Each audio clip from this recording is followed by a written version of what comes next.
I've told this story before. Some people will have heard it, but when I first bought Hill, and I remember I start fielding the phone calls. Hey, where's order, XYZ 123? And I don't know. Let me go find out. So, because we didn't have Pro Shop at the time. Gosh, so I like how Paul's not going to be able to use this for advertising because we're all saying it weird. Pro Shop. I'd have to get up from my desk, walk out on the floor. I had no idea where the job was. Find a paper traveler. Yeah, I don't even know if we've ordered material. If we have ordered material, where is the material?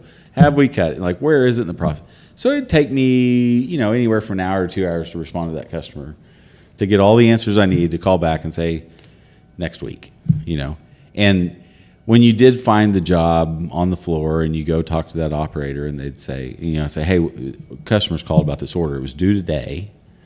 It's on the first lathe op. Where, what do we look at? And it was I don't know, sometime next week. It'll be done when it's done. And that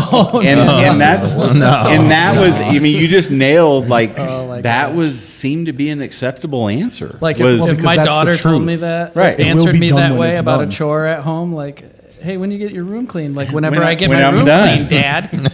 Oh no! Now imagine you were paying her $10,000. But so I quickly, I'm I'm not telling them that. Let's get an answer, right? So what's left in this job? And you do the math, and you're okay, so when you're done with it, where does it go? It goes to the mill. Okay. We're next Tuesday. So you call the customer, you say next Wednesday, right? And add it slightly, yeah. And as we changed that standard internally, it was we were the most amazing vendor ever, that we would give an actual date that we would meet. Yeah. And I think the industry had grown accustomed to this. You'll get it as soon as we're done with it, right? We are trying to get it done, and as soon as we are, you'll have it. Did you feel though, even though you were going through a negative time, that you were building a relationship with that customer? Oh, yeah. No, they absolutely came out of that with you guys are really trying to do what you said you're going to do. Yeah, and obviously I'm not suggesting you do things improperly, but I've had a situation where I've had a customer that we were on time and quality was right, and we just flew straight under the radar. They place an order, they get an order, and no interaction. And there was another vendor who was having problems. They were late. But what happened was they had quality issues. The quality engineers were talking to them, going to visit them. The buyers were going to visit them, having calls every week. And they ended up building this relationship where the next thing you know, their business just shot up. But it came because they were struggling. And then you've got a group that's just perfectly performing. Yeah. And what did you do about that? Well, I can't say it on air.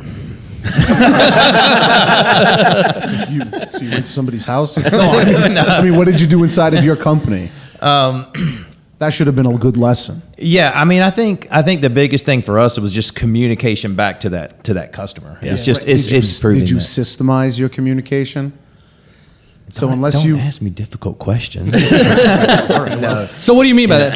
So you must you need speak to me in the third person. You need some kind of CRM software reminding you to ping your customers. Yeah. You need a system. We're all system, and then you're hey, I found this accidental system that worked really well for my competitor. I did nothing. He fell into that. That was an accident. So build it better on purpose. New England ball buster over here. Yeah.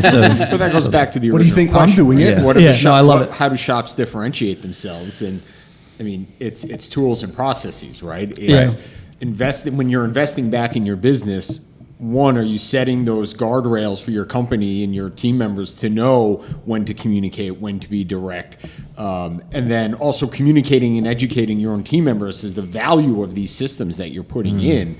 Because without that communication, you can have the greatest tools in the world on paper, but if you're not getting the buy-in from your team members to understand how it not only impacts their day-to-day job, but how they're impacting their customers and your customer experience with these tools, that's where rubber really meets the road there, right? And for us internally, over the last 5 years, we've done a whole lot in the back office side of the business, because I'm listening to you all talk, and it's a lot of even from the machine tool supplier side, it's a lot of the same challenges, right? Meeting time, quality, communication, delivery. Yeah, we're making parts that need to be accurate and delivered on time. They're just They're $300,000-$400,000 You're right. assemblies. A customer, if one of our customers is holding on to a contract saying, "Hey, I've got 6 months to fulfill this order," Right. I'm not going to be too cool with a delivery that's going to be 2 months later than I thought when I had this contract. I'm buying this machine because I had this contract in hand. So it's like everybody's dates got to be aligned to be successful, both as a shop but also as a machine tool provider.